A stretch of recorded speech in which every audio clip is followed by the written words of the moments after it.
Okay, good afternoon one more time. I'd like to welcome you to the segment, the football segment on Channel Sports Sunday, where we get to talk to you on football matters. We try to keep you updated with what is going on, and it indeed was a fantastic weekend. My name is Eitai Balogun Jr. I welcome you one more time, but I'm not going to do the 20 minutes alone. I have the audio quota to my left, and to his left, you will see Larry Pinel. I'd like to welcome you guys to the studio this afternoon. Good afternoon. Always a pleasure to be here. Good to see you, Larry.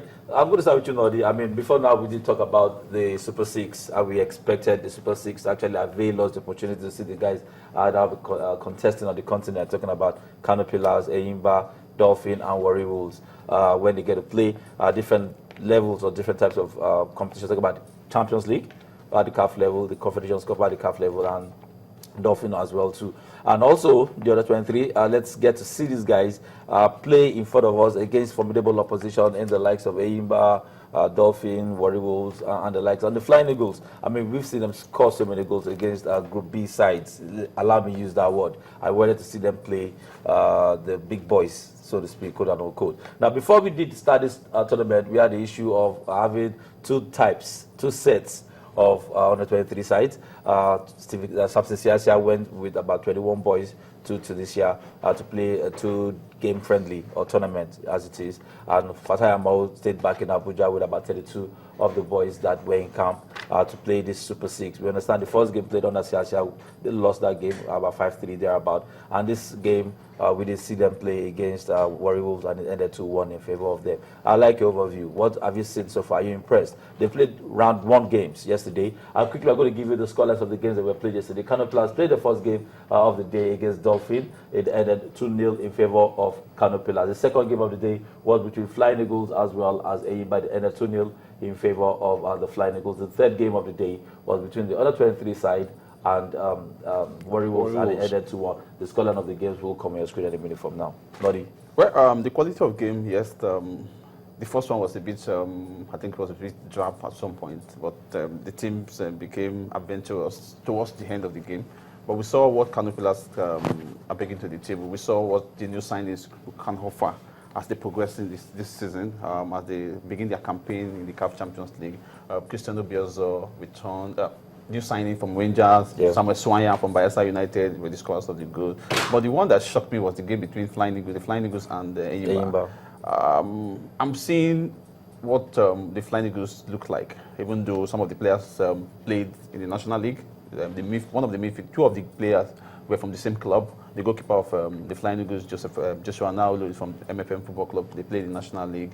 One of the midfielders, a key member of that team, Ifeanyi Adibe, is a key member of the MFM team. So I'm just enjoying how the Flying Eagles are shaping up, how they are confronting bigger opposition, how they are confronting. So it means that these guys are ready for the African Youth Championship in Senegal.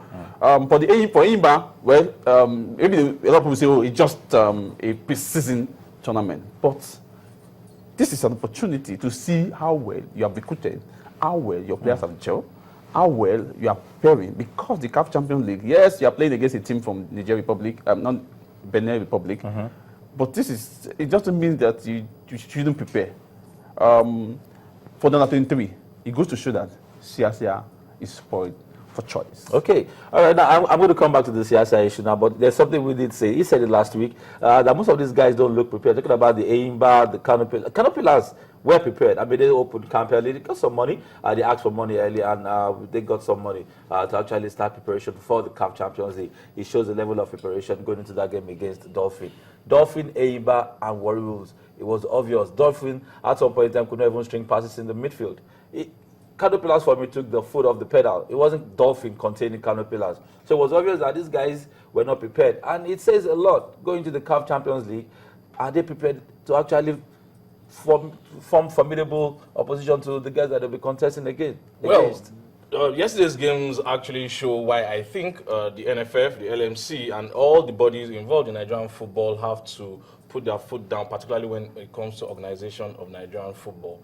You have a competition that will start, the CAF Confederations Cup and the CAF Champions League, that will start very shortly, and then all of your teams are either on break, or they have not resumed training, or they are battling fees, or they are complaining about some stuff that shouldn't be.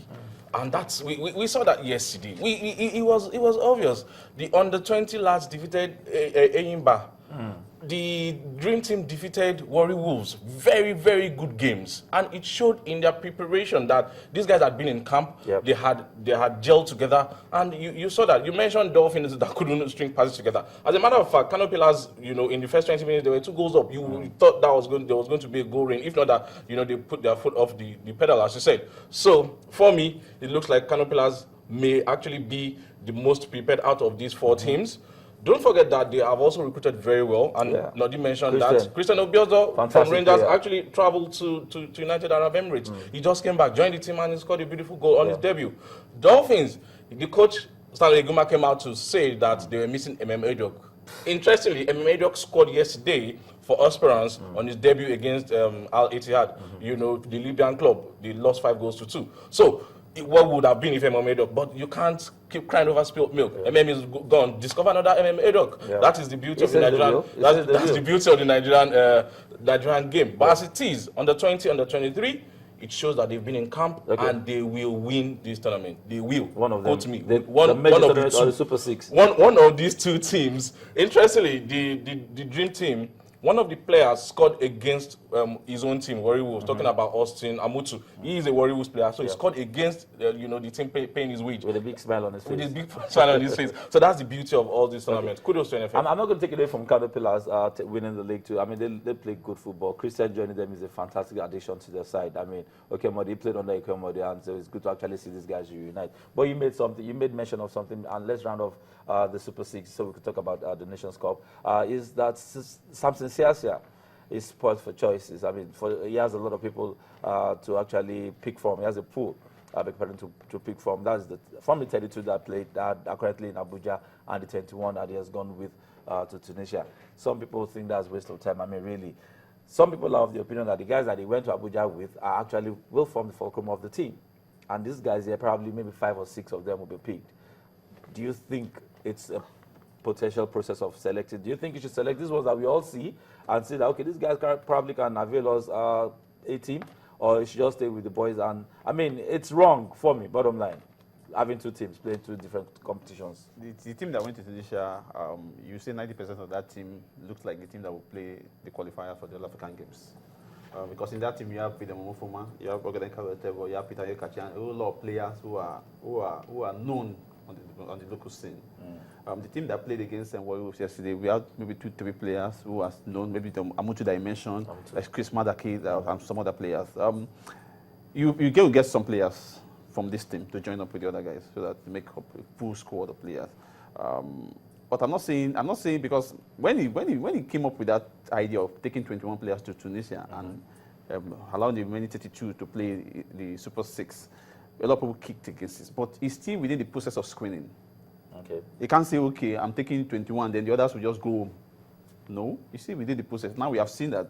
We saw the quality, we saw the enthusiasm, we saw the drive, we saw the hunger to play for the national team. So now he has an assistant coach who's taking notes. Okay. Who's taking notes? Who's saying, oh, this guy is fit, this guy is good, this guy is good, this guy is good. 5 of them is good. Okay, join up with the guys that will come. Because it's going to be a lot of competition. You're going to drive the process of competitive spirit, and that's good for the national team. So if he had not done that, what if the guys there, 2 or 3 people sustain injury, and these other guys were asked to go home because the 21 players have gone to Tunisia?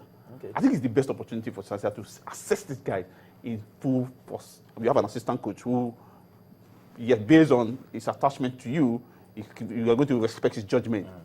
Okay, that's why these guys are analyze the situation and tell us as it is. And I was mentioned, Tyre, that the future bodes well.